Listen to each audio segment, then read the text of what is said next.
दोस्तों, स्वागत है आपका हमारे चैनल आर.के. वर्मा में। दोस्तों, अकबर बीरबल से भी ज्यादा मजेदार कहानी है ये मुल्ला नसरुद्दीन की मजेदार कहानी। आखिरी तक जरूर सुने। दोस्तों, एक बार मुल्क का एक वरिष्ठ अफसर बुरी तरह बीमार हो गया। तरह तरह के हकीमों द्वारा उसकी चिकित्सा कराई गई, लेकिन कोई भी उसे स्वस्थ नहीं कर सका। वह अफसर बादशाह का बहुत मुँह लगा था। बादशाह अपने अधिकांश आदेश उस अफसर की सलाह लेने के बाद ही जारी करता था। बादशाह ने उस अफसर के परिवार वालों से कह दिया था कि तुम लोग रकम खर्च होने की कतई चिंता मत करना। जहां भी और जो भी महंगे से महंगा हकीम मिले, उससे अफसर का इलाज करवाना। इसकी बीमारी का सारा खर्च सरकारी खजाने से दिया जाएगा। लेकिन वह कहावत है न कि यदि केवल रकम खर्च करने से ही लोग ठीक हो जाया करते तो कोई भी आदमी ज्यादा दिन तक बीमार न रहता। वही बात उस बीमार अफसर पर भी लागू होती थी। आखिर उसके परिवार वालों ने बादशाह को खबर दी कि जो अफसर का इलाज कर सके, ऐसा कोई हकीम नहीं मिला। लिहाजा अब ऐसा लगता है कि अफसर का बचना नामुमकिन है।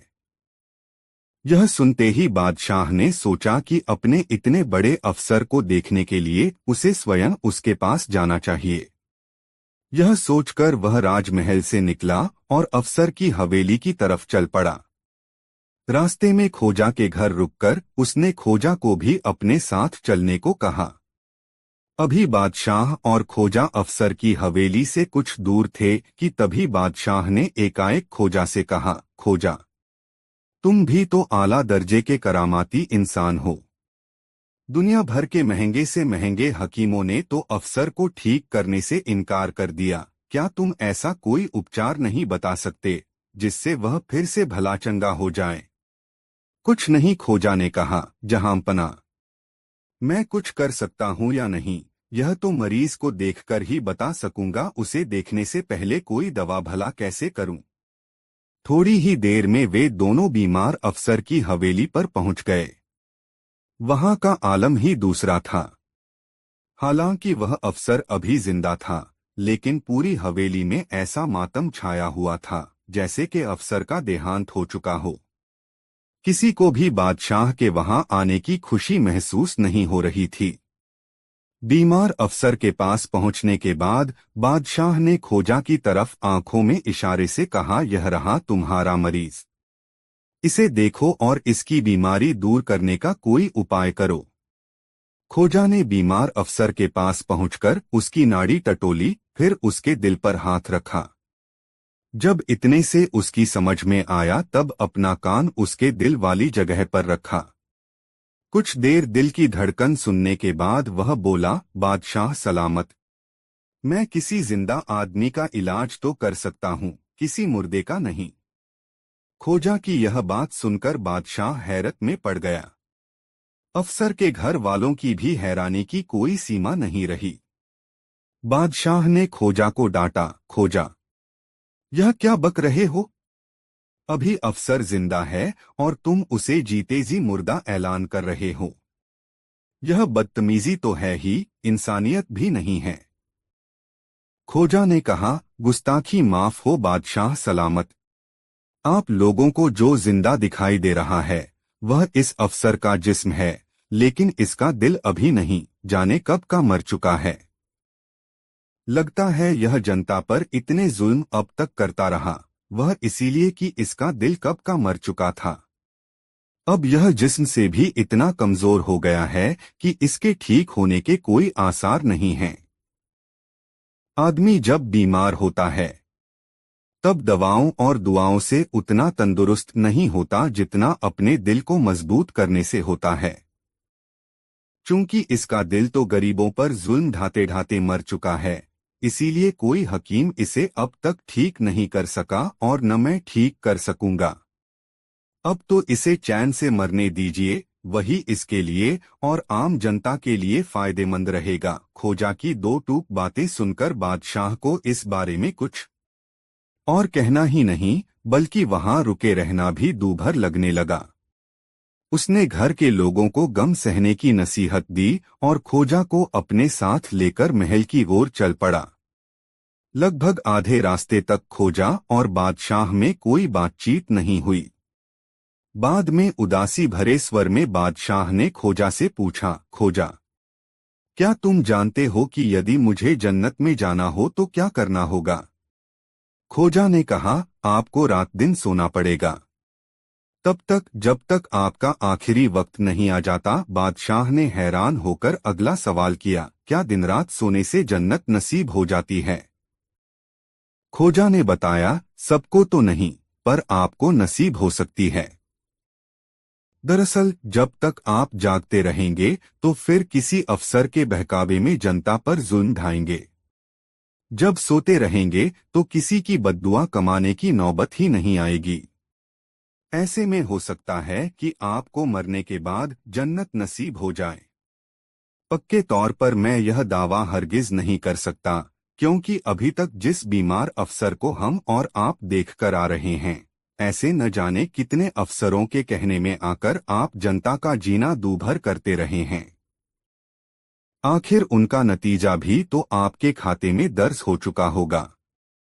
खोजा की खरीखरी बातें सुन बादशाह का दिल और दिमाग सुन्न हो गए। फिर उसने पूरे रास्ते खोजा से कोई बात नहीं की। दोस्तों, ये मजेदार कहानी आपको कैसी लगी कमेंट में जरूर बताएं और वीडियो को लाइक जरूर कर दे। एक बार बादशाह अपनी प्रजा का सुख दुख जानने के लिए घर घर घूमने निकला। वह जहां भी गया लगा उसे बुरी हालत में मिले, लेकिन डर के मारे सभी ने यही कहा कि वह सब मजे में हैं। उन्हें बादशाह या उसके मुलाजिमों से कोई शिकायत नहीं है। इसी क्रम में बादशाह खोजा के घर भी पहुंचा। उसने देखा कि खोजा अपने बिना छत वाले घर में हाथ पर हाथ धरे बैठा है। न तो उसे बादशाह के आने की खुशी है और न कहीं जाने की जल्दी। बादशाह ने खोजा से कहा, खोजा, जरा मुझे अपनी जमीनें तो दिखाओ। खोजा बोला, जहांपना, जमीनें कहाँ से दिखाऊं? मेरी ज्यादातर जमीनें तो तहसीलदार के कब्जे में हैं। कुछ थोड़ी सी जमीन ही बची है मेरे पास। ऐसा क्यों? बादशाह ने पूछा। खोजा ने बताया, कई साल सूखा पड़ने के कारण मैं जमीनों का लगाना नहीं दे पाया था। बादशाह ने आगे पूछा, तुम्हारा अनाज कहाँ है? खोजा बोला, जहांपना, जैसा कि मैं बता चुका हूँ, सूखा पड़ने से अनाज ज्यादा नहीं हुआ था। जितना हुआ था वह सारा का सारा आपके महल में पहुंच चुका है। तुम्हारे मकान की छत कहाँ है? बादशाह ने अगला सवाल पूछा। उसे वह साहूकार ले गया जिससे मैंने फसल बोले लिए बीज उधार लिया था। खोजा ने जवाब दिया। और तुम्हारे घर फर्नीचर, चारपाई आदि, उन सब का क्या हुआ? बादशाह ने पूछा। वह आयकर न चुका पाने के कारण काजी उठा ले गया। तुम्हारा बेटा कहाँ है? बादशाह ने इस नियत से पूछा कि जैसे ही वह अपने बेटे को हाजिर करेगा, हम उसे अपनी फौज में मुलाजिम रखने का ऐलान करके इसे खुश कर देंगे। खोजा ने किसी को पुकारने के लिए आवाज देने की बजाय स्पाट सा जवाब दिया, हुजूर, जिला अधिकारी के जुल्म की वजह से उसकी मौत हो गई है। और तुम्हारी पत्नी, वह कहाँ है? बादशाह ने थोड़ी मासूमी के साथ पूछा। इस सवाल को करने से पहले सोचा था कि वह इस दुखी आदमी की पत्नी को इसके साथ न छोड़ने के लिए कहेगा, इस डर से कि उसे देखकर कहीं आप उस पर रीझ न जाएं, मैंने उसे छिपा दिया है। खोजा ने दो टूक लफ्जों में कहा। तुम्हारी हर बात झूठी है खोजा। आखिर तुम्हारी मेरे सामने झूठ बोलने की हिम्मत कैसे हुई? बादशाह ने गरज कर कहा। इस पर खोजा ने उत्तर दिया, नहीं जहांपना, यह बातें सच्ची हैं। दूसरों की तरह यदि मैं भी आपके सामने झूठ बोलता कि मजे में हूँ, आपकी प्रजा होना गौरव की बात मानता हूँ, आपके मुलाजिम बड़े नेक और इंसाफ परस्त है, तो शायद आप इतने गुस्से में न आते। बादशाह मुंह लटकाए खोजा के घर से निकला और किसी का दरवाजा खटखटाने की बजाय वह सीधा अपने महल की ओर चल पड़ा। दोस्तों, ये मजेदार कहानी आपको कैसी लगी कमेंट में जरूर बताएं। एक गरीब मजदूर ने एक दिन खोजा के पास पहुंचकर उसे बताया कि शहर के एक मशहूर सेठ ने उससे कई दिन तक मजदूरी का काम करवाया है और अब तक वह मजदूरी देने से यह कहकर मुकर रहा है कि मेरा काम ठीक नहीं था। अब आप ही उससे मेरा मेहनताना दिला सकते हैं, खोजा भाई। खोजा ने उसे भरोसा दिलाया। बोला, तुम बेफिक्र रहो, सेठ को तुम्हारे काम का मेहनताना देना ही पड़ेगा। तुम मुझसे मिलते रहना। मजदूर बोला, खोजा भाई, मुझे आप पर पूरा भरोसा है, लेकिन इतने दिन की मजदूरी न मिलने से मेरी तो भूखे मरने की नौबत आ चुकी है। खोजा ने उसे समझाया, तुम किसी और जगह काम की तलाश करो। सेठ से तुरंत रकम तो मिल नहीं सकती। उससे रकम वसूलने के लिए पहले तो यह जरूरी है कि उससे भेंट हो, फिर उसे मजदूरी देने के लिए तैयार करने में भी समय लग सकता है। ऐसे में तुम हाथ पर हाथ धरे बैठे रहे तो सचमुच तुम्हारे भूखे मरने के दिन आ जाएंगे। मजदूर के जाते ही खोजा उस सेठ के घर की तरफ चल दिया, जिसके घर उस मजदूर ने मजदूरी की थी। खोजा ने सेठ के घर के कई चक्कर लगाए, पर सेठ नहीं मिला। खोजा समझ गया कि वह उससे बच रहा है। तब एक दिन खोजा ने उसकी सेठानी से कहा, अब मैं सेठ से मिलने यहाँ नहीं आऊंगा। यदि कल शाम तक सेठ खुद ही मुझसे मिलने नहीं आया तो मैं यह मामला बादशाह के दरबार में ले जाऊंगा। खोजा की चेतावनी अपना असर दिखा गई। अगले ही दिन सेठ खोजा के घर पहुंच गया। खोजा जानता था कि सेठ जरूर आएगा और उसे डराने धमकाने की कोशिश भी करेगा, इसलिए जानबूझकर वह स्वयं अपने घर से बाहर चला गया। गुस्से में भरे सेठ ने खोजा के घर के दरवाजे पर ताला लटकता हुआ देखा। उसने इसे अपनी बेइज्जती समझा।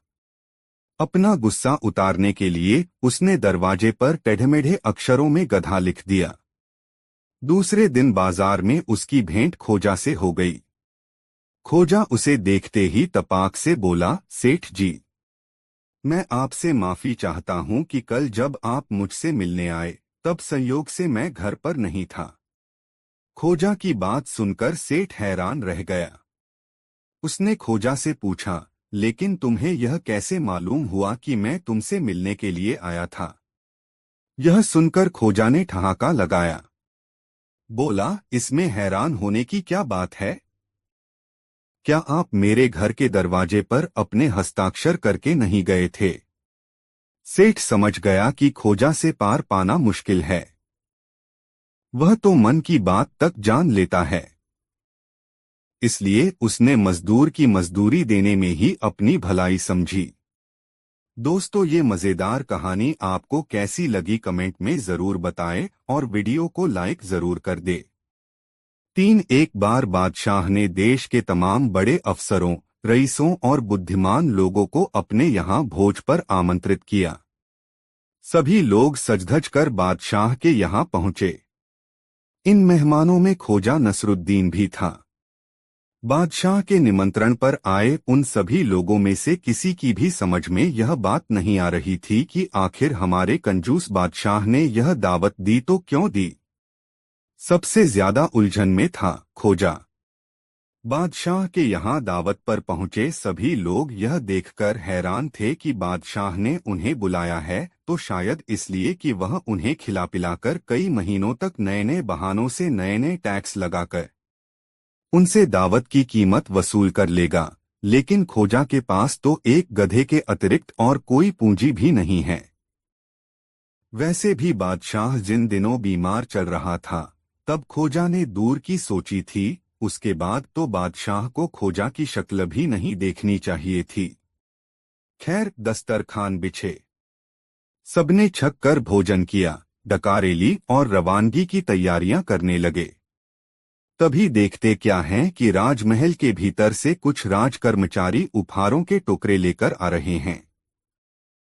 पहले तो उन्हें यही लगा कि जो उपहार लेकर वे यहाँ आए थे और बादशाह की नजर किए थे वही उपहार वापस आ रहे हैं, लेकिन जब तमाम टुकड़ों में एक जैसी चीजें ही नजर आईं तो उनका अंदाज गलत निकला।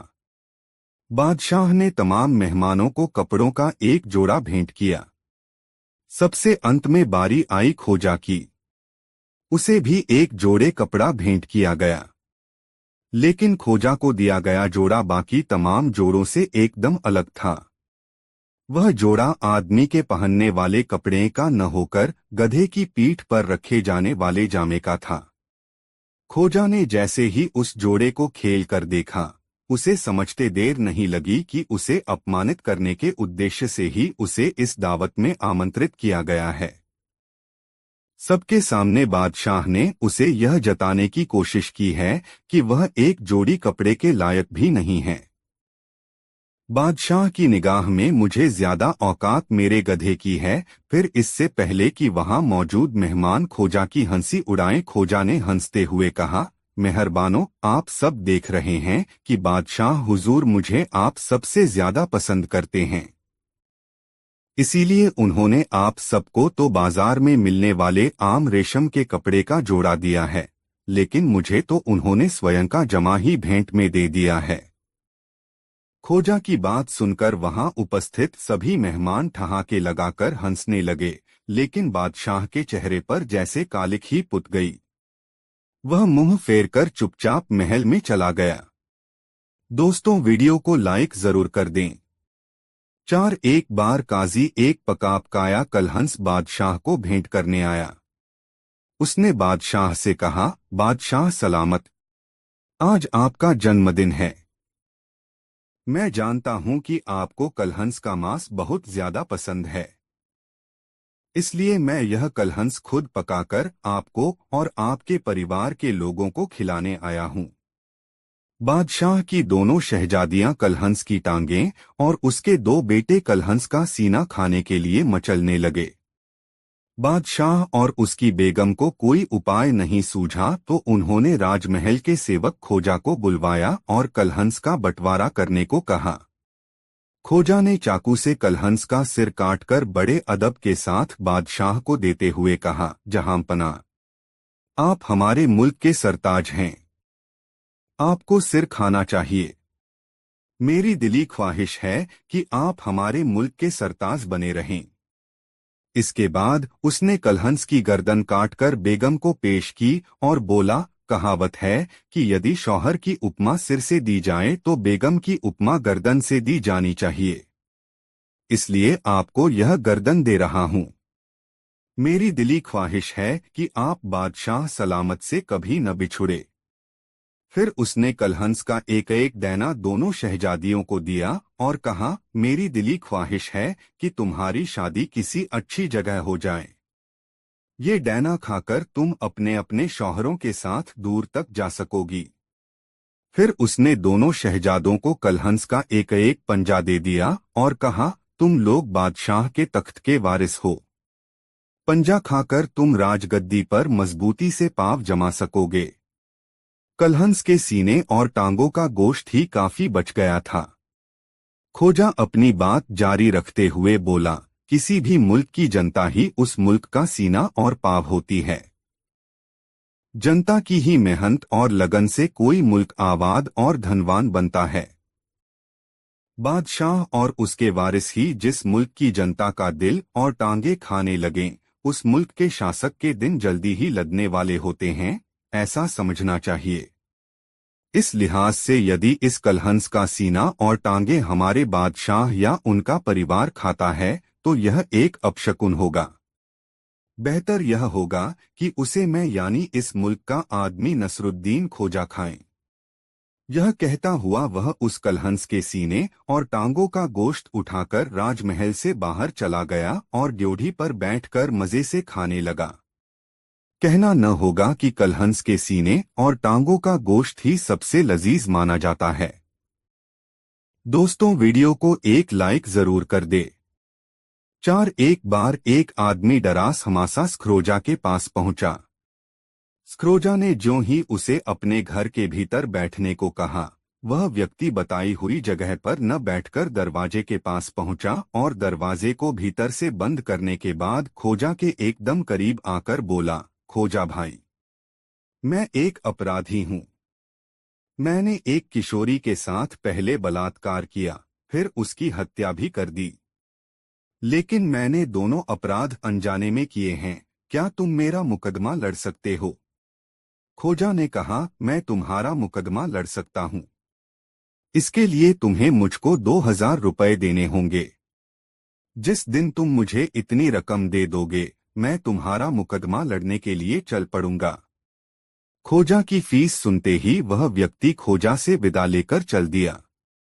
खोजा ने कई दिन तक उस व्यक्ति का इंतजार किया, लेकिन वह व्यक्ति फिर लौटकर नहीं आया। काफी अरसा बीत जाने के बाद एक दिन फिर वह आदमी खोजा के घर पहुंचा। इससे पहले कि खोजा उसे पहचानने की कोशिश करता, उसने खुद ही अपना परिचय देना शुरू किया। खोजा भाई, तकरीबन 16 साल पहले मैं आपके पास आया था। तब मैंने बताया था कि मैंने एक किशोरी से बलात्कार करने के बाद उसकी हत्या कर दी है। मैं चाहता था कि आप मेरा मुकदमा लड़ें। हालांकि आप तैयार थे, किंतु मैं ही फिर आपके पास नहीं आया। खोजा को सब कुछ याद आ गया। उसने उस अपराधी से कहा, चलो कोई बात नहीं, तुम नहीं आए यह तो समझ में आया, लेकिन फिर तुम्हारे मुकदमे का क्या हुआ? तुम्हें सजा हुई या नहीं? अपराधी बोला, अभी मेरा मुकदमा विचाराधीन है। इस बीच अपना मुकदमा लड़ने के लिए मैंने कई वकील किए। मुकदमेबाजी में मैं अब तक तकरीबन 5 लाख रुपए लगा चुका हूं। छोटी से लेकर बड़ी अदालत तक मेरा मुकदमा चल चुका है। लेकिन मुझे अभी भी यह लग रहा है कि मुझे मौत की सजा मिलेगी। ऐसा कहकर वह अपराधी खोजा की तरफ टुकुर टुकुर देखने लगा। खोजा को उम्मीद थी कि वह अभी अपनी कहानी पूरी करेगा, लेकिन जब काफी देर तक वह कुछ नहीं बोला तो खोजा ने स्वयं ही पूछ लिया, तुम मुझे यह बताओ कि अब तुम मुझसे क्या चाहते हो? वह आदमी बोला, सरोजा भाई, मैं चाहता हूं कि बड़े काजी की अदालत में मेरे मुकदमे की पैरवी आप करें। यह सुनकर खोजा ने उसे समझाया, भाई मेरे, 16 साल पहले मात्र 2000 रुपए लेकर मैं तुम्हें इस मुकदमे से मुक्ति दिला रहा था। तुमने इतना पैसा और समय व्यर्थ ही बर्बाद कर दिया। इतने धन से तो तुम्हारा परिवार कब का मालामाल हो चुका होता। तुम्हें तो तब भी इस दुनिया से जाना था और अब भी जाओगे। अलबत्ता अब अपने परिवार को कंगाल करके जाओगे। तुमने जो जुर्म किए हैं वे कतई माफी के काबिल न तो उस वक्त थे और न आज है। यह सुनकर वह अपराधी अपना सा मुंह लेकर लौट गया। वीडियो को लाइक जरूर कर दे। 5 नसरुद्दीन खोजा के मुल्क का बादशाह खोजा की खिल्ली उड़ाने का कोई मौका हाथ से नहीं जाने देता था। ठीक यही हाल स्वयं खोजा का भी था। उसे जब भी मौका मिलता बादशाह की खिल्ली उड़ाने का वह उसे कभी खराब नहीं जाने देता था। खोजा को ऐसे मौके कुछ ज्यादा ही मिलते थे, क्योंकि बादशाह जो था वह अक्सर ही किसी की फरियाद सुनते समय ऐसे नतीजे पर पहुंचता था जिसे सुनकर पूरे दरबार का मन होता कि सब खिलखिलाकर हंसे, लेकिन जहां और लोग बादशाह की नाराजगी के डर से मन ही मन मुस्कराकर रह जाते, वहीं खोजा खुलकर बादशाह को यह बताने से नहीं चूकता था कि उसने कितना उलझ-जुल फैसला सुनाया है। एक दिन बादशाह दरबार में किसी शिकारी की फरियाद सुन रहा था। शिकारी अपने किसी कारनामे को बढ़ा-चढ़ाकर पेश कर रहा था। अपनी बात को मजबूती देने के लिए उसने कहा, बादशाह सलामत, मेरी बात पर यदि आपको यकीन न हो तो आप नसरुद्दीन खोजा से पूछ सकते हैं। खोजा एक आला दर्जे का शिकारी है। वे जरूर बता सकेंगे कि मेरे दावे में कितना दम है। इतना सुनना था कि बादशाह ने शिकारी के मामले को वहीं मुलतवी कर दिया। वह बोला, ठीक है, पहले हम नसरुद्दीन खोजा के साथ शिकार पर जाएंगे। हम देखना चाहते हैं कि खोजा आला दर्जे का शिकारी है भी या नहीं, और यह भी कि तुम्हारी इस बात में कितनी सच्चाई है। उसके बाद ही हम तुम्हारे दावों पर यकीन करेंगे। इस फैसले के बाद बादशाह ने तुरंत ही शिकार पर जाने का ऐलान कर दिया और खोजा से कहा कि वह भी उसके साथ शिकार पर चले। दोनों अपने कुछ वजीरों और नौकरों के साथ शिकार करने चल पड़े। रस्ते में उन्हें दूर से एक पेड़ दिखाई दिया। बादशाह ने खोजा को पेड़ का निशाना बना तीर चलाने को कहा। खोजा ने तीर चलाया, लेकिन वह निशाना चूक गया। बादशाह खिलखिलाकर हंस पड़ा। खोजा बोला, यह हंसने की बात नहीं है जहां पनाह, यह तो मैं आपकी तीरंदाजी की नकल कर रहा था। ऐसा कहकर उसने फिर एक तीर चलाया, लेकिन वह निशाना भी चूक गया। बादशाह फिर से एक बार जोर से हंस पड़ा। खोजा बोला, यह हंसने की बात नहीं है जहांपना, यह तो मैं वजीरों की तीरंदाजी की नकल कर रहा था। उसने तीसरी बार तीर चलाया और वह निशाने पर बैठ गया। देखा जहांपना, यह मेरी तीरंदाजी है। नसरुद्दीन खोजा की तीरंदाजी। खोजा ने गर्व से कहा। दोस्तों, ये मजेदार कहानी आपको कैसी लगी कमेंट में जरूर बताएं और वीडियो को लाइक जरूर कर दे। 5 खोजा की एक अच्छी कहिए या खराब आदत थी कि वह जो भी काम करता था उसमें पूरी तरह रचबस कर करता था। फिर चाहे वह बादशाह को मूर्ख बनाने का काम हो या अपने प्यारे गधे को घास चरवाने का काम। खोजा के अड़ोसी पड़ोसी और दोस्त ही नहीं, उसका नेक और प्यारा समझदार गधा तक जानता था कि जब खोजा किसी काम में व्यस्त हो तो न तो उसके आसपास मंडराना चाहिए और न ही उससे कोई और बात कहनी चाहिए, चूंकि ऐसे मौकों पर कही गई कोई और बात खोजा के कानों तक तो पहुंचना दूर की बात, उसे अपने गधे के रेंकने की आवाज तक सुनाई नहीं देती थी। फिर भी ऐसे कई सिरफिरे खोजा से टकरा ही जाते थे जो उसे किसी और काम में व्यस्त होते देखकर भी अपनी राम कहानी कहने से चूकते नहीं थे, या जब वह किसी काम में लगा हो तब उसके आसपास मंडराने से बाज नहीं आते थे। उस बार भी कुछ ऐसा ही हुआ। खोजा अपने किसी दोस्त को चिट्ठी लिख रहा था। इतने में एक आदमी दबे पाव उसके पास आ पहुंचा और चुपचाप उसके पीछे खड़ा होकर चोरी से चिट्ठी पढ़ने लगा। खोजा को इस बात का पता चल गया। उसे उस आदमी की यह एक बेजा हरकत लगी, लेकिन उसने न तो टोका और न दूर हटने को कहा। उसे उम्मीद थी कि आने वाला आदमी खुद ही समझ गया होगा कि वह एक गलत काम कर रहा है, इसलिए वह बहुत जल्दी उससे दूर हट जाएगा। काफी देर हो गई, लेकिन उस नासमझ ने खोजा के पीछे से हटने की समझदारी नहीं दिखाई। तब खोजा ने उसे सबक सिखाने की एक योजना बना ली। उसने खत लिखना जारी रखा, लेकिन खत में जो लिखना शुरू किया वह इबादत कुछ इस प्रकार थी। मेरे प्यारे दोस्त, मैं तुम्हें बहुत कुछ लिखना चाहता हूं, लेकिन इस वक्त मेरे पीछे एक बदतमीज और बेशर्म आदमी खड़ा है जो चोरी से मेरा खत पढ़ रहा है। यह पढ़ते ही वह आदमी बौखला गया और खोजा के सामने आकर एतराज करने लगा। तुम मुझे गालियां क्यों दे रहे हो खोजा? मैंने तुम्हारी चिट्ठी कब पढ़ी? खोजा बोला, ओह, तुम तो बदतमीज ही नहीं, जरूरत से ज्यादा अक्लमंद भी मालूम होते हो।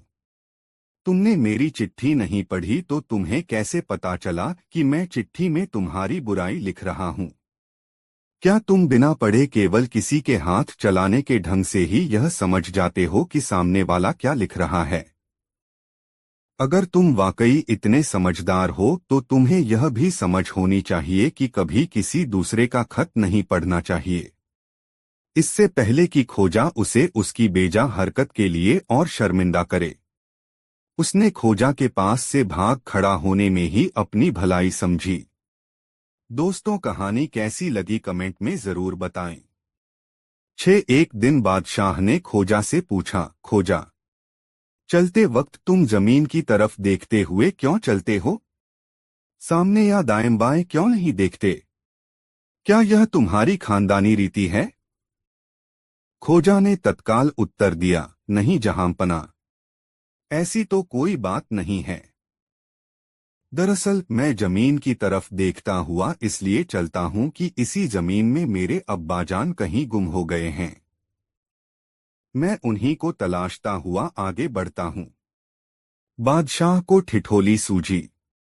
उसने मुस्कराते हुए कहा, खोजा, यदि मैं तुम्हारे अब्बाजान को खोज निकालूं तो तुम मुझे क्या दोगे? हुजूर, आधा आधा, हाजिर जवाब खोजा ने उत्तर दिया। यह सुनकर बादशाह की हंसी फूट पड़ी। वह खोजा की हाजिर जवाबी का लोहा मान गया। दोस्तों, ऐसी और मजेदार कहानी के लिए हमारे चैनल RK वर्मा को सब्सक्राइब जरूर कर ले और इस वीडियो को अपने दोस्तों को जरूर शेयर करें और वीडियो देखने के लिए धन्यवाद। एक दिन खोजा एक बड़ी सी नदी के किनारे अकेला बैठा था। इतने में दो मोटे ताजे आदमी वहां आ पहुंचे। नदी पर पल नहीं था। दोनों खोजा से प्रार्थना करने लगे, भाई, हम दोनों राजधानी के बड़े सेठ हैं। अगर आप हमें अपनी पीठ पर बैठाकर नदी पार करा दें तो हम आपको 1-1 रुपया देंगे। खोजा बोला, नदी का बहाव बहुत तेज है, पानी काफी गहरा है। अगर मैं या आप दोनों बह गए तो क्या होगा? कोई बात नहीं भाई, व्यापारियों के लिए जान से ज्यादा पैसों की कीमत है। एक सेठ ने कहा, इस बात की चिंता मत करो भाई, अगर हम नदी में बह भी गए तो आपको दोषी नहीं ठहराएंगे। दूसरा सेठ पहले का समर्थन करता हुआ बोला। खोजा कुछ सोच में पड़ गया।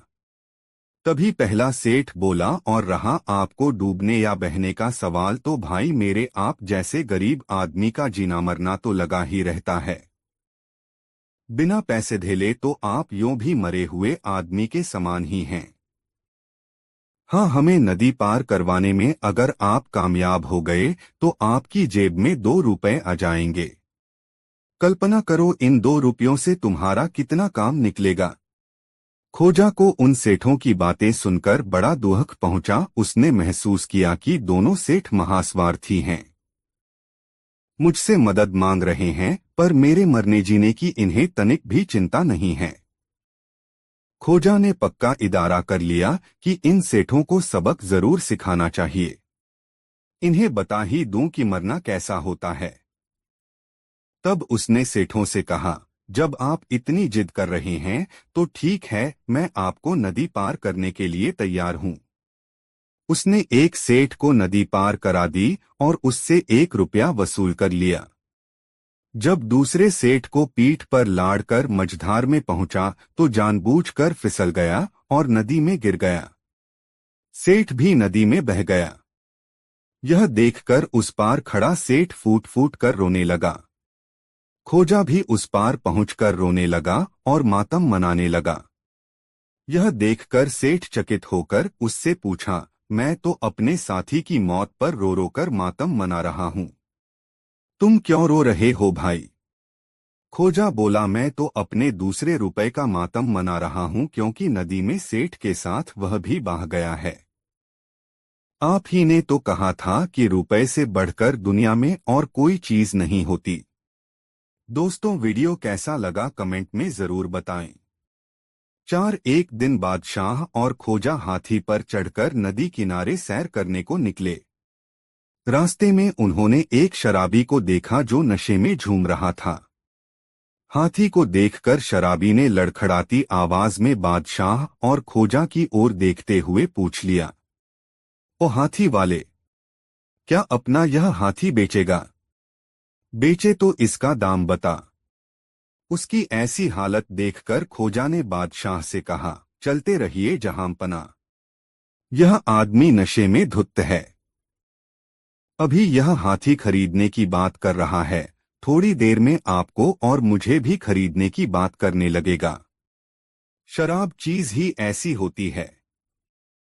यह सुनकर बादशाह ने कहा, लेकिन खोजा, मैं इसे इसकी बेअदबी की सजा तो जरूर दूंगा।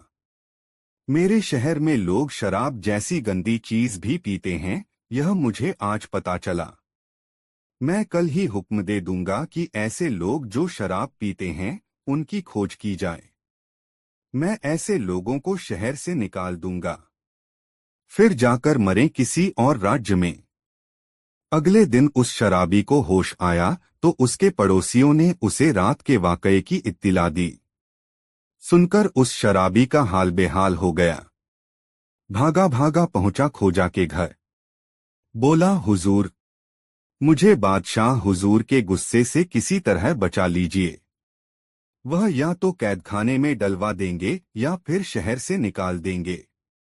मैं मारा जाऊंगा हुजूर, मेहरबानी करके किसी तरह बचा लीजिए। खोजा गरीबों के प्रति बहुत मेहरबान था। उसने उससे कहा, देखो, तुम एक गरीब आदमी हो, तुमने गुनाह तो बहुत किए हैं, लेकिन उस वक्त चूंकि तुम नशे में थे, इसलिए मैं तुम्हें बादशाह के गुस्से से निजात दिलाने की कोशिश कर दूंगा। एक बात तो तुम भी जानते होंगे कि इस्लाम में शराब पीना हराम की बात माना जाता है। अब तुम मुझसे दिल से यह वादा करो कि आगे से इस मुराद चीजों का इस्तेमाल कभी नहीं करोगे। शराबी ने कान पकड़कर तौबा की। ठीक 2 घंटे बाद दरबार लगने पर एक सिपाही भेजकर उस शराबी को तलब किया। जब वह पहुंचा तो बादशाह ने पूछा, क्यों भाई, क्या हाथी नहीं खरीदोगे? शराबी ने नीचे गिरकर जमीन से अपनी नाक रगड़ी, फिर दोनों हाथ जोड़कर बोला, जहां पना, हाथी खरीदने वाला ताजिर तो रात को कूच कर गया। वह तो एक दलाल था। उसका जवाब सुनकर बादशाह की हंसी छूट गई। बोला, जाओ, माफ किया, लेकिन यह तो बताओ कि ऐसा कहने को तुम्हें किसने कहा था? शराबी ने धीरे से अपनी उंगली खोजा की तरफ उठा दी। दोस्तों, यह कहानी कैसी लगी कमेंट में जरूर बताएं। दो बादशाह अकबर के दरबार में बीरबल का बोलबाला था। बीरबल की चतुराई और सूझबूझ ने उन्हें बादशाह का खास बना दिया था। इस कारण दरबार में बहुत से लोग बीरबल से जलते थे। इन लोगों में बादशाह अकबर के साले साहब भी थे। साले साहब बीरबल को नीचा दिखाने के लिए कोई भी मौका नहीं छोड़ते थे, लेकिन हर बार उन्हें ही मुंह की खानी पड़ती थी। बेगम का भाई होने की वजह से बादशाह भी उसे कुछ नहीं कहते थे। एक दिन बीरबल की गैर मौजूदगी में साले साहब ने बादशाह अकबर से दीवान पद की मांग कर डाली। बादशाह ने साले साहब की परीक्षा लेने की सोची। उन्होंने साले साहब से कहा, आज मुझे सुबह सुबह महल के पीछे बिल्ली के बच्चों की आवाज सुनाई दी है। लगता है कि किसी बिल्ली ने बच्चे दिए हैं, जाकर देखकर आओ कि यह बात सच है या नहीं। साले साहब झट से महल के पीछे गए और वापस आकर बोलते हैं, आपकी बात सच है, महल के पीछे एक बिल्ली ने बच्चों को जन्म दिया है। बादशाह ने कहा, अच्छा, जरा यह बताओ कि बिल्ली ने कितने बच्चों को जन्म दिया है? साले साहब ने जवाब में कहा, यह तो मुझे नहीं पता, मैं अभी पता करके आता हूँ महाराज। इतना कहकर वो फिर से महल के पीछे गए और वापस आकर कहते हैं, महाराज, बिल्ली 5 बच्चों की मां बनी है। बादशाह अकबर ने पूछा, अच्छा, जरा यह बताओ कि उन 5 बच्चों में से कितनी मादा हैं और कितने नर हैं? साले साहब ने जवाब में कहा, मैंने यह तो देखा ही नहीं, मैं अभी देखकर आता हूँ। इतना कहकर वो फिर से महल के पीछे जाते हैं और थोड़ी देर बाद आकर कहते हैं, महाराज, बिल्ली के 5 बच्चों में से 3 नर हैं और 2 मादा हैं।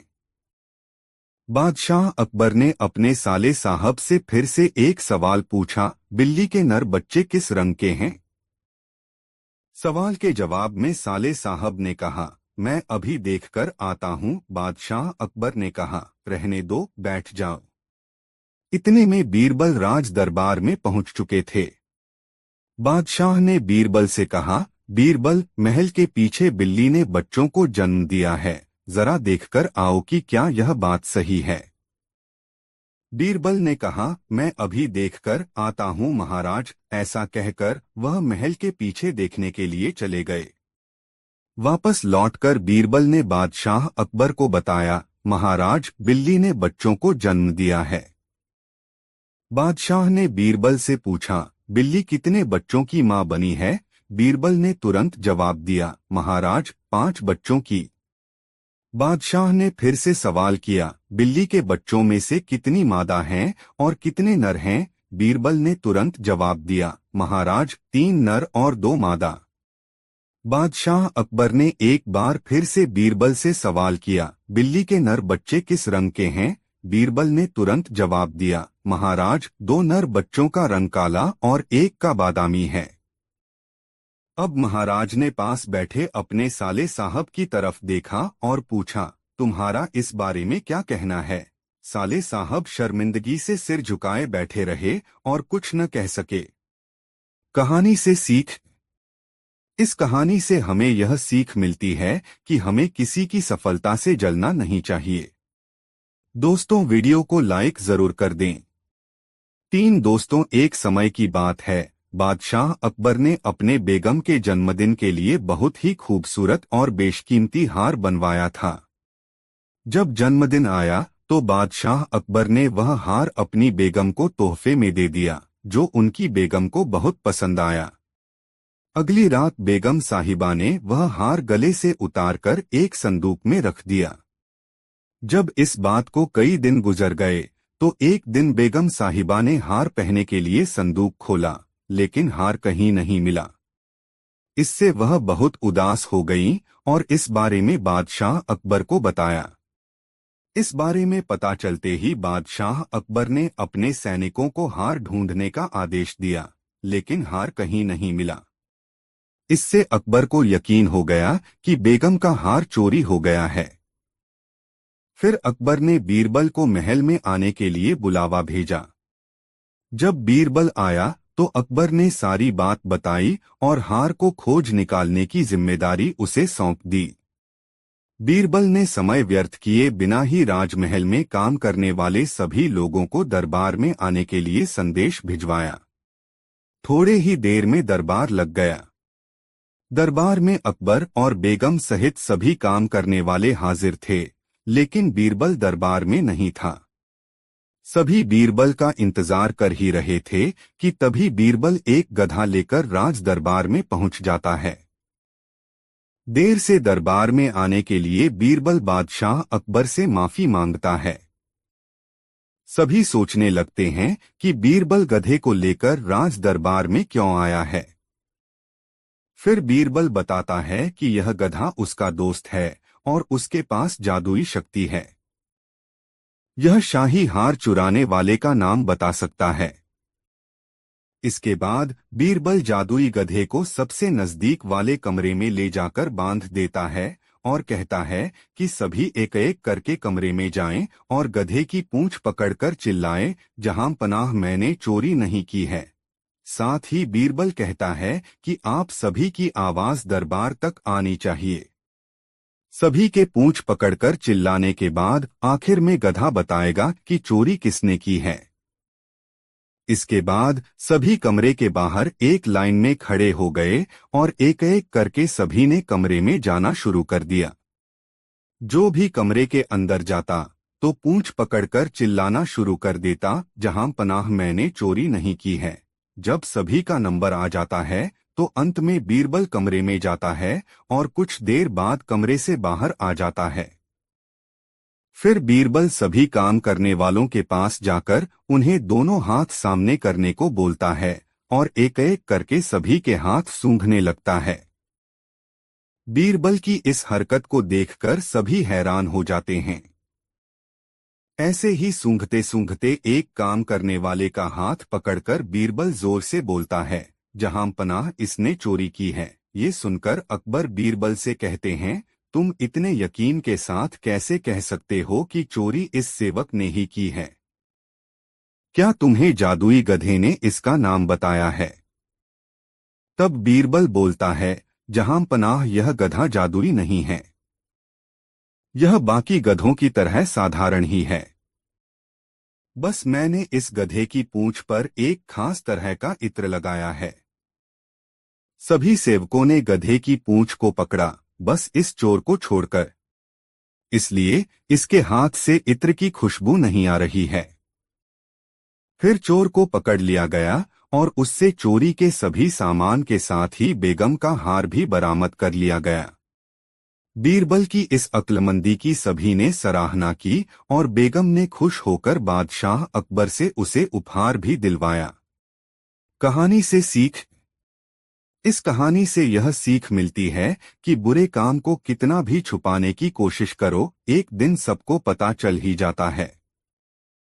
इसलिए बुरे काम नहीं करने चाहिए।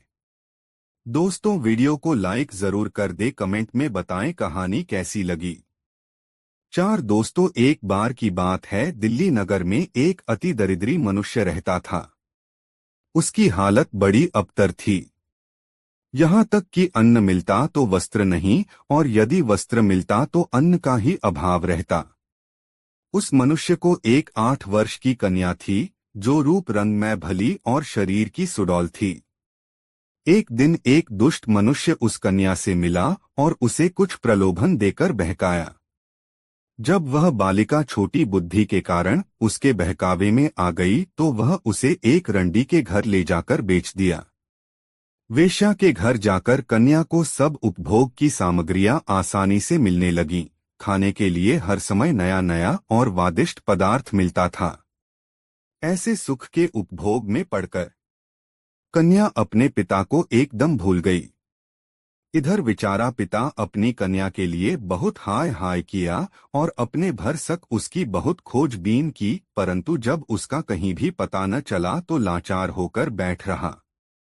वेश्या ने उस कन्या को नृत्य गान की शिक्षा दिलवाकर उसे अपने फन में गुणाग्री बना दिया। वह धीरे धीरे सारे नगर में विख्यात हो गई। एक दिन ऐसी घटना घटी कि वह एक जगह महफिल में नाच रही थी और उसी बीच उसका पिता भी वहां पर जा पहुंचा। वह नाचने वाली कन्या को गौर करके देखा तो मालूम हुआ कि वह उसकी ही राम पियारी नामनी कन्या है। उसके बदन में काटो तो खून नहीं, परंतु उस समय छेड़खानी करने से अपना अपमान समझकर वह चुप मार गया और उस बेश्या का पूरा परिचय लेकर बादशाह के पास पहुंचा। जब बादशाह दरबार में आए तो अपना एक अर्जी दावा पेश किया। बादशाह उसे पढ़ने के लिए बीरबल को दिया। तब बीरबल उसे पढ़कर बादशाह को सुनाया। बादशाह ने वेश्या को उसकी लड़की के सहित तलब करने की आज्ञा दी। दूसरे दिन वेश्या कन्या के सहित दरबार में उपस्थित हुई। बीरबल बादशाह की अनुमति से निम्नलिखित प्रश्न किया, यह कन्या तुझे कहाँ से प्राप्त हुई है और इसका पिता कौन है? वेश्या तो वेश्या, भला वह कत्र की चूकने वाली थी, इनकी पंडिताई सब पर विदित है। वह घर से ही कन्या को भली भांति सिखा पढ़ाकर दरबार में लाई थी। उसने कहा, पृथ्वीनाथ, यह एक फकीर को कन्या है। जब यह बहुत छोटी थी तभी वह फकीर इसे मेरे हाथ बेच गया था। इसकी उम्र उस समय 2-3 वर्ष की थी। भली भांति बातचीत भी करना नहीं जानती थी।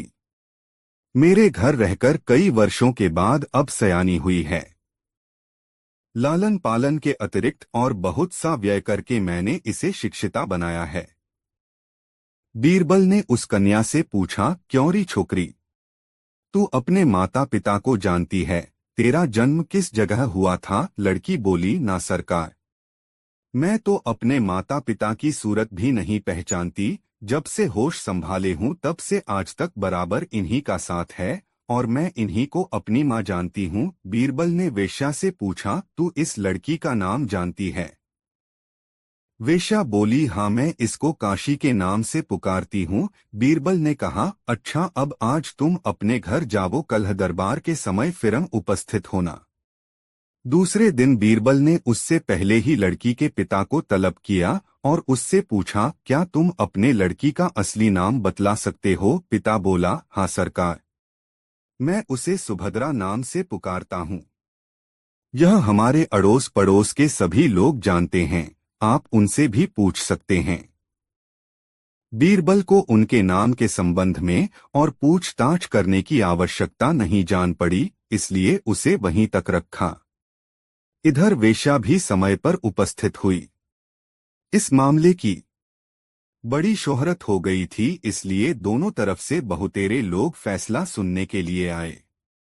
बीरबल ने चुपके से एक सिपाही को आज्ञा दी कि इस भीड़ में घुसकर सुभद्रा सुभद्रा कई बार पुकारा। जो कोई नाम को सुनकर कुछ भी संकुचित हो उसे पकड़कर मेरे पास हाजिर करो। सिपाही ने चिल्लाकर सुभद्रा को पुकारा। उसके पुकारते ही सब लोग सन्न हो गए, परंतु वह कन्या चुपके से खड़ी होकर इधर उधर देखने लगी। सिपाही बीरबल की आज्ञानुसार उसका हाथ पकड़ लिया और उसे उसके पास ले आया। वेश्या भी लड़की के साथ हो ली। बीरबल ने कन्या से पूछा, क्यों री? तेरा नाम तो काशी है न, फिर तू सुभद्रा के नाम से क्यों खड़ी हो गई? लड़की ने उत्तर दिया, सरकार, मेरे पिता मुझे सुभद्रा के नाम से ही पुकारते थे, अतएव सुभद्रा नाम के सुनते ही मेरे कान खड़े हो गए। बीरबल ने कहा, अभी तू कल अपने बयान में कह चुकी है कि मैं अपने पिता को नहीं जानती और आज इस प्रकार कहती है। वह लड़की चक्कर में आ गई और डरवश थरथर कांपने लगी। वेश्या बीच बीच में अपने वचन की पुष्टि के लिए बोलना चाहती थी, परंतु बीरबल ने उसको डांटकर रोक दिया। वे बोले, तू झूठी साबित हो चुको है, क्योंकि तेरे बयानों में अंतर पड़ रहा है। मैं इस मिथ्या के बदले तुझे अभी दंड देता हूं।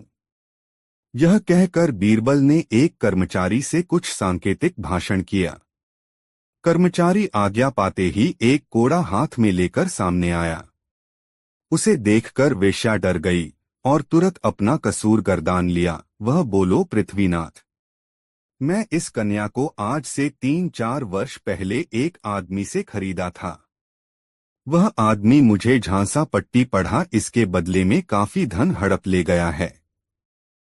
आप मेरे अपराधों को क्षमा करें। लड़की का पिता बीरबल के इशारे से अपनी कन्या के पास खड़ा हो गया। बीरबल ने उस लड़की से पूछा, क्या तू इस आदमी को पहचानती है? क्या इसकी शक्ल तेरे पिता से मिलती है? लड़की को डर उत्पन्न हो गया। उसने सोचा कि अगर झूठ बोलती हूं तो बोरबल बीच सभा में कोड़े लगवावेगे, अतएव सच बोलना ही अच्छा है। उसने कहा, हाँ हाँ, यही मेरे जन्मदाता पिता हैं। इतना कहकर वह अपने पिता के चरणों पर गिर पड़ी। पिता ने उसे उठाकर छाती से लगा लिया। बीरबल ने कहा, वेश्या, अब तेरे पास और कोई सफाई देने की बात नहीं रही। तू एक साथ ही 3 अपराधाधार में गिरफ्तार हुई है। पहला अपराध अवोध कन्या के फुसलाने का, दूसरा दास व्यवसाय को तरक्की देने का और तीसरा धोखा देने का है। इसलिए तुमको 7 वर्ष की सजा दी जाती है। वह सिपाहियों द्वारा तत्क्षण कैद कर ली गई और वे उसे लेकर कारागृह का मार्ग लिए। तब बीरबल उस वृद्ध पुरुष को समीप बुलाकर बोले, मैं तुम्हारी कन्या को तुम्हें देता हूँ, परंतु साथ ही इस बात की हिदायत भी करता हूँ कि अब यह लड़की तुम्हारे यहाँ न रह सकेगी। इसलिए तुम्हारो और इसकी इसी में भलाई है कि एक अच्छे बर की तलाश कर इसकी यथाशीघ्र शादी कर दो। बूढ़े मनुष्य ने दीवान की उचित सलाह को मानने का वचन दिया और उससे विदा हो अपनी कन्या के साथ खुशी दो घर लौट आया। दोस्तों, इस वीडियो को लाइक जरूर कर दे। एक दिन जब से बादशाह बाजार से लौटा था, तब से वह बेहद उदास था। महल मुलाजिम हैरान थे कि वहां न तो कोई मनहूस मंजर देखने को मिला, न कोई फरियादी ही टकराया। फिर भी बादशाह जब से लौटा है, उदास क्यों है? बादशाह ने अपनी सभी वजीरों को बुलाकर अपनी उदासी की वजह बताई, लेकिन किसी ने समाधान नहीं बताया। महल के आम मुलाजिमे ने तो कुछ देर हैरान रहने के बाद यह सोचकर इस हैरानी को अपने से दूर पटक दिया कि बादशाहों का क्या है, वे तो जिस बात पर बेहद उदास होना चाहिए उस पर बेसाख्ता खिलखिलाते हैं, और जिस बात पर इंसाफ चाहिए उस बात या वाकये पर मुंह लटका है। अलबत्ता बादशाह के खुश या उदास रहने तक उन्हें भी वैसा ही चेहरा बनाए रखना होता था। सो सभी वही कर रहे थे। उधर बादशाह था कि उसे अपनी उदासी और हैरानी को सुलझाए बिना चैन नहीं मिल रहा था। इसीलिए बादशाह ने खोजा को बुलाने का आदेश दिया। वह कई बार आजमा कर देख चुका था कि अकेला खोजा ही है जो हर मामले की सही वजह बताता है। खोजा पर बादशाह ने उससे अपनी हैरानी और उदासी की वजह बयान की। बादशाह बोला, खोजा, तुम्हें खबर होगी कि मैंने कुछ अरसे पहले इस हुक्म और छूट का ऐलान किया था कि राजधानी के तमाम बाजार आधी रात तक खुले रखे जा सकते हैं। मैं यह मानता हूं कि इससे व्यापारियों को लाभ ही होगा और वे खुशी खुशी मेरे हुक्म का या इस छूट का लाभ उठा रहे होंगे। खोजा ने हामी भरी, जहांपना, वह ऐलान मैंने भी सुना था। यह तो उनके फायदे की बात थी, तो ऐसा आपका योजना वाजिब ही था। वही तो मैं जानता था, बादशाह बोला, पर आज जब मैं बाजार पहुंचा तो वहां एक भी दुकान खुली हुई नहीं मिली। जबकि अभी आधी रात बीतना तो दूर, रात ठीक से शुरू भी नहीं हुई थी। मैं अपने तमाम वजीरों से पूछ चुका हूं पर कोई भी इसकी वजह बता नहीं पा रहा है। क्या तुम बता सकते हो कि हमारे व्यापारियों ने मेरे हुक्म का पालन क्यों नहीं किया? हुक्म न मानने वालों को क्या सजा दी जाए? बादशाह की हैरानी जानकर खोजा हंसते हुए बोला, जहां पनाह, आपका कोई भी मुलाजिम आपको इसकी सही वजह नहीं बता सकता। आप शायद नहीं जानते कि आपकी राजधानी में दिनदहाड़े किसी का लुट जाना आम बात है। ऐसे में देर रात तक व्यापारी या खरीद फरोख्त करने वालों की हिफाजत कौन करेगा?